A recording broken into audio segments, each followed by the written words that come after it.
Hi guys, this is Mrs. Terry, and today I'm going to start teaching from a video. So the first thing I want is everyone to have their interactive notebook out or some piece of paper and a pencil or a pen to write along with. I expect you to be writing notes, writing example problems, and writing down questions you have, so at the end of the lesson you can message your teacher any questions that you still have. Okay, so we're going to start Chapter 11, Lesson 1, Checking Accounts. So, a checking account is a bank account that is used for daily spending. Another type of bank account is a savings account. A savings account isn't used for daily spending. It's used that you put money in a savings account as often as you can, and then once you're ready to buy your big purchase that you've been saving up for, then you use that savings account. Unlike a checking account where you use that every day for all of your daily spending.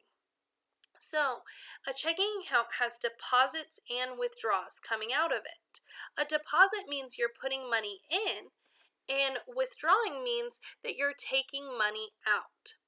So, in my personal life, I only have a few deposits every month. My biggest deposit is my paycheck. That's what I get from working at my job. I also get gifts. Usually around my birthday or Christmas, I'll get a money gift from like my grandparents or my parents or my friends. Then I have my if babysitting money, an allowance if you receive an allowance, lawn care if you mow people's lawn and they give money. So those are different examples of where you're taking money in and then you're going to deposit it into your checking account. There's not very many occasions, but you do need to make sure that everything you deposit is more than what you would withdraw, because you want to make sure that you're not spending more money than you have. So let's talk about withdrawing money. So the first thing I withdraw money is bills. I have my mortgage, which is I own my house, so I pay a mortgage payment. If you rent a house, then you pay a rent payment. I have utilities like electricity, water, gas, phone bill, car payment, car insurance, internet, cable, TV, I have a ton of different bills I have to pay every month. Then I have entertainment, eating out, movies, Netflix, going bowling, grocery store, new clothes, all of that. These are all coming out of your account. So now let's talk about transactions.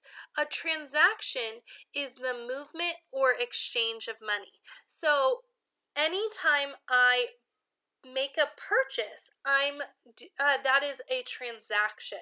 So let's say I start my day, I go get gas in my car, so I fill up my car, that's a transaction. Then I go to Walmart and I go buy some things, that's a transaction. I go to the mall and I go to 3 different stores, that's 3 different transactions. Okay, then I go to McDonald's, that's a transaction. Oh man, I forgot something, I'm gonna go add an ice cream at McDonald's, that's another transaction. Anytime you purchase and receive a receipt, right, that would be a transaction.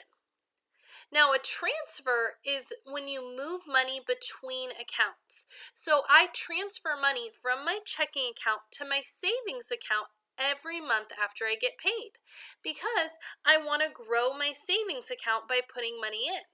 Now, once my savings account gets to large enough that I can buy that major purchase I want to, whether it's a TV, new furniture,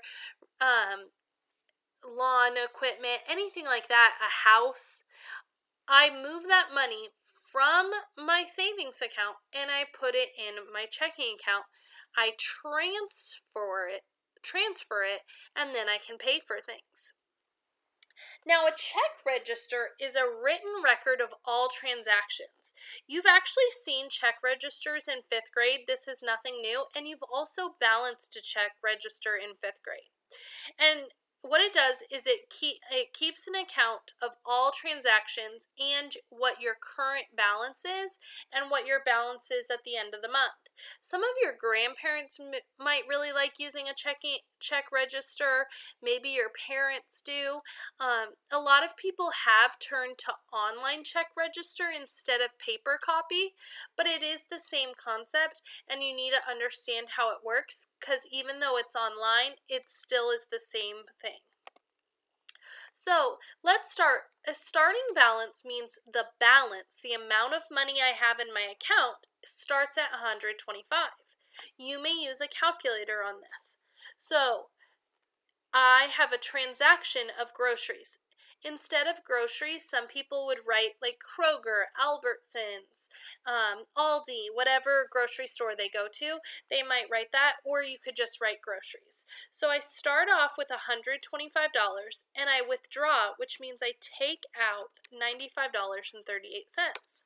So now I have $29.62. So that's my current balance. So I'm going to write my balance. So instead of writing $29.62 like this, what I'm going to do is I'm going to put my dollars in the big square, and I'm going to put the 62 cents on the other side of the line. That line shows the difference between dollars and cents. So I see that I'm at less than $50. My personal bank account requires me to have $50 in my account at all times. So what I do is I transfer money from my savings into my checking account. So that means I'm adding money. To my checking account. So now I'm at $54.62.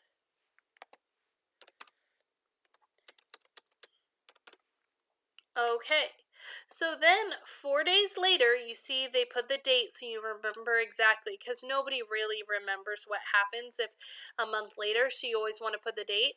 I get a paycheck, so I get paid for work, and it's $800. So I get paid, so I deposit $800 into my account. So $54.62 plus 800 is $854.62. Okay, and then I have a utility bill. A utility bill would probably be like my water or my electricity or my gas bill. So I have to pay bills. So that means I am going to subtract $75.56. So now I have $779.06. I forgot to mention this paycheck. This particular person gets paid twice a month, which means they get paid in the middle of the month as well as they get paid at the end of the month. So every other week. Talk to your parents and ask them, do they get paid every other week? Do they get paid once a month? Miss Terry gets paid, all teachers get paid once a month, but my husband gets paid twice a month. But his old job, they paid them every week, which was unusual. Most jobs pay twice a week. Not twice a week, twice a month or once a month. Ask your parents, see how often they get paid. Okay, and then we have rent. Okay, so rent is something we pay for where we live. So now we have $104.06 in our account. And then we see, oh good, a paycheck came in. So I'm sorry, I can't read if that's 800 or 500. We're just going to say it's 800. So we now have $904.06.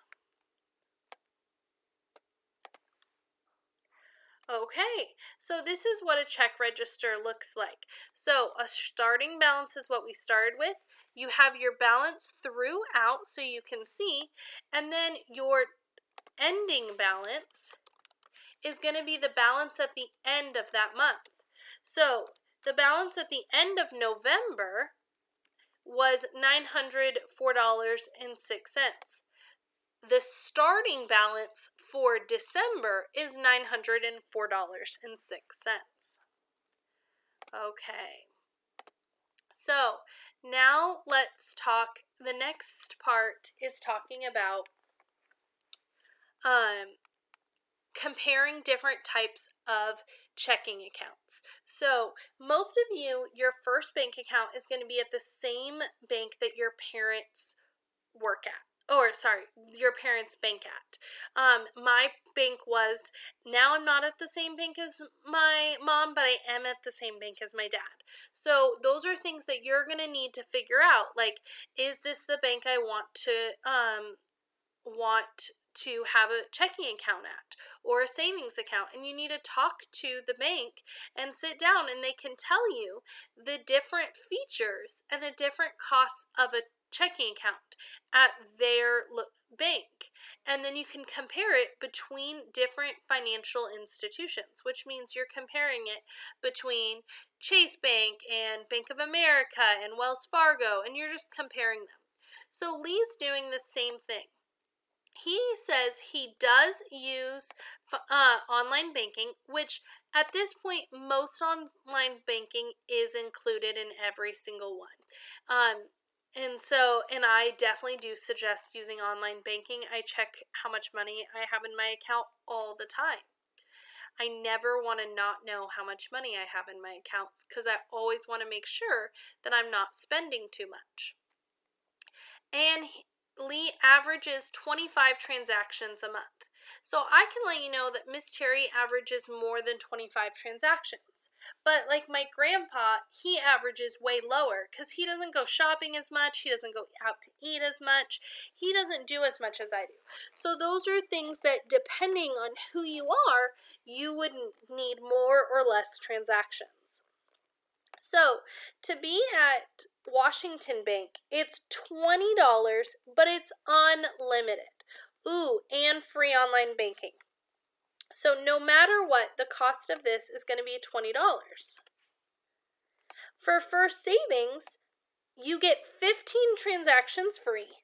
After that, each transaction is 50 cents. Okay, so 15 free. So, I need to pay for 10 transactions, 50 cents each. That means that's going to be $5. And I want online banking, so that's going to be another $5. So that means I'm going to be spending $5 on transactions and $5 online. So that's a total of $10. So in this case, which bank was a better deal? The First Savings Bank, because you spend less. That's the thing. Sometimes things that say unlimited, yeah, that sounds really great, but if you don't go often enough, it's not worth it paying extra to have unlimited. Okay, so it says refer to example 1. So this was the one where we ended in November. Ending balance was $904.06, if I remember correctly. So in December 1st, she wrote a check for $46.75 to pay her cell phone bill. Okay, so if you write a check, are you spending money or are you gaining money? Is that a withdraw or a deposit? It's a withdraw. So what we're going to do is we're going to subtract $46.75. And we're going to end up with $857.31 in our account. So Does she have enough money to keep spending? Yeah, she does. She's her bank account, she still has money to go out to eat and do other things. Okay. So, next one. Robert's initial balance in his checking account was $89.25 on January 1st. Balance the check register to determine the final balance in his checking account on January 31st. Okay, so go ahead and solve this one. You will put your answer in the Google form. So pause this and do it yourself. Same thing for this one. Pause this one and do it yourself.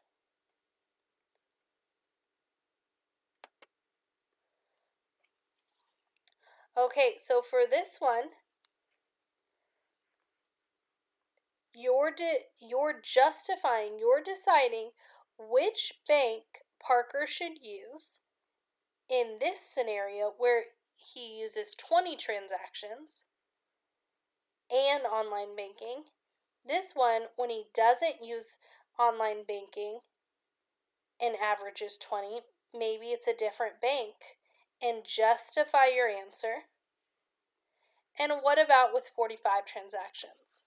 So you're gonna pause this, you're gonna solve it, and then you're gonna go back to the Google Classroom, and you're gonna click on the Google form, and you're gonna type your answer and send it in to me.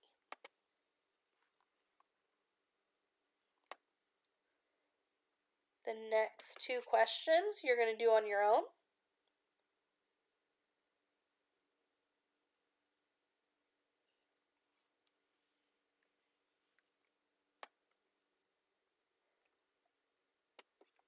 Okay, so that's the end. So after this, you're going to go to the Google Classroom. There's a Google form where you're going to answer these questions. If you have any questions for me, make sure you email me. Thank you. Have a good day. Talk to y'all later.